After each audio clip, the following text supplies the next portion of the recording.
Jumpa lagi dengan channel cerita Mbah. Kali ini Mbah akan mengangkat cerita dari Kalimantan Timur dengan judul Kisah Danau Lipan. Sumber cerita dari cerita dongeng lengkap. Begini ceritanya. Dahulu kala, negeri di Muara Kaman diperintah oleh seorang ratu. Namanya Ratu Aji Bidara Putih.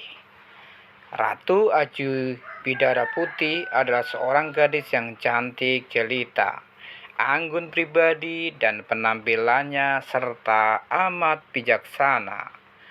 Semua kelebihannya itu membuat ia terkenal sampai di mana-mana, bahkan sampai ke mancanegara. Sang ratu benar-benar bagaikan kembang yang cantik, harum, mewangi. Maka tidaklah mengherankan apabila kemudian banyak raja, pangeran, dan bangsawan yang ingin mempersunting sebagai istri. Pinangan demi pinangan mengalir bagai air sungai Mahakam yang tak pernah berhenti mengalir. Namun sang ratu selalu menolak. Belum saatnya aku memikirkan pernikahan. Diriku dan perhatianku masih dibutuhkan oleh rakyat yang kucintai. Aku masih ingin terus memajukan negeri ini, ujarnya. Kemudian pada suatu hari muncullah sebuah jung atau kapal besar dari negeri Cina.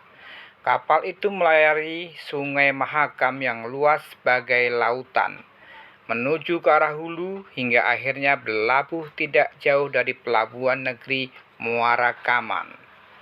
Penduduk setempat mengira penumpang kapal itu datang untuk berdagang, sebab waktu itu sudah umum kapal-kapal asing datang dan singgah untuk berdagang.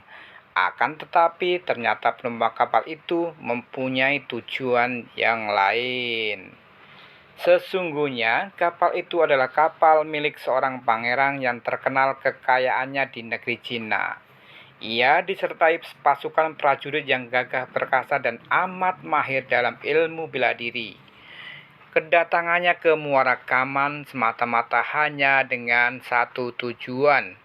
Bukan mau berdagang, tetapi mau meminang Ratu Aji Bidara Putih.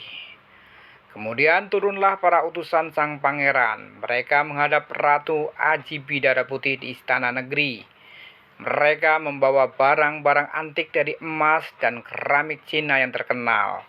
Semua itu mereka persembahkan sebagai hadiah bagi Ratu Aji Bidara Putih dari junjungan mereka. Sambil berbuat demikian, mereka menyampaikan pinangan sang pangeran terhadap diri Ratu Aji Bidara Putih. Kali ini sang ratu tidak langsung menolak. Ia mengatakan bahwa ia masih akan memikirkan pinangan sang pangeran. Lalu dipersilakannya para utusan kembali ke kapal. Setelah para utusan meninggalkan istana, ratu memanggil seorang punggawa kepercayaannya. "Paman," ujarnya, "para utusan tadi terasa amat menyanjung-nyanjung junjungannya, bahwa pangeran itu tampan, kaya, dan perkasa. Aku jadi ingin tahu, apakah itu semua benar atau cuma bual belaga? Untuk itu, aku membutuhkan bantuanmu." "Apa yang mesti saya lakukan, tuanku?" tanya si punggawa. "Nanti malam, usahakanlah kau menyelinap secara diam-diam ke atas kapal asing itu. Selidikilah keadaan pangeran itu. Kemudian laporkan hasilnya kepadaku." "Baik, tuanku. Perintah Anda akan saya laksanakan sebaik-baiknya." Ketika selimut malam turun ke bumi, si punggawa pun berangkat melaksanakan perintah junjungannya. Dengan keahliannya, ia menyeberangi sungai tanpa suara. Lalu ia melompat naik ke atas geladak kapal yang sunyi. Dengan gerak-gerik waspada, ia menghindari para penjaga. Dengan hati-hati ia mencari bilik sang pangeran, sampai akhirnya ia berhasil menemukannya. Pintu bilik yang sangat mewah itu tertutup rapat, tetapi keadaan di dalamnya masih benderang. tanda sang pangeran belum tidur. Si Punggawa mencari celah untuk mengintip ke dalam, namun tidak menemukan. Maka akhirnya ia hanya dapat menempelkan telinga ke dinding bilik, mendengarkan suara-suara dari dalam. Pada saat itu sebenarnya sang pangeran Cina sedang makan dengan sumpit sambil sesekali menyeruput arak dari cawan. Suara decap dan menyeruput mulutnya mengejutkan si Punggawa. Astaga, suara ketika makan mengingatkanku kepada apa ya? Pikir si Punggawa sambil mengingat-ingat. Kemudian si Punggawa benar-benar ingat.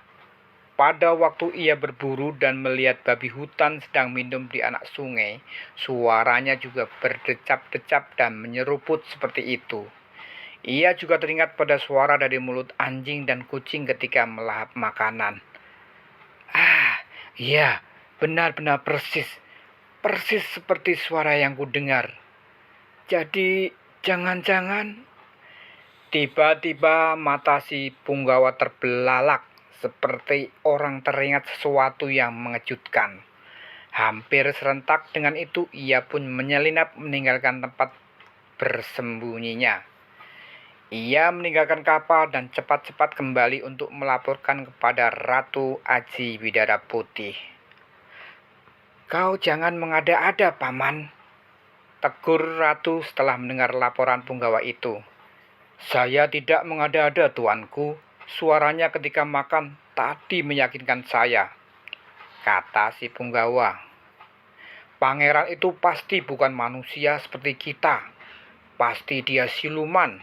Entah siluman babi hutan, siluman anjing, atau siluman kucing. Pokoknya siluman.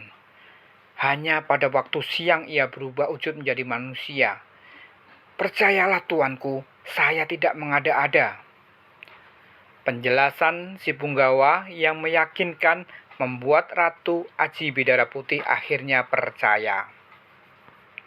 Tidak lucu pikirnya kalau ia sampai menikah dengan siluman, padahal banyak raja dan pangeran tampan yang telah meminangnya. Maka pada keesokan harinya dengan tegas ia menyatakan penolakannya terhadap pinangan pangeran itu. Sang pangeran amat murka mendengar penolakan Ratu Aji Bidara Putih. Berani benar putri itu menolaknya. Dalam kekalapannya, ia segera memerintahkan para prajuritnya untuk menyerang negeri Muara Kaman.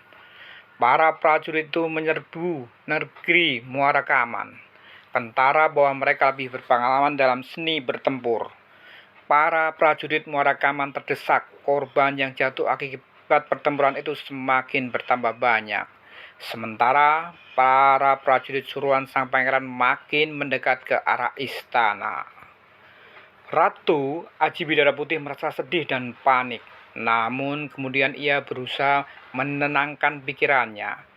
Ia mengheningkan cipta. Setelah itu ia mengunyah sirih.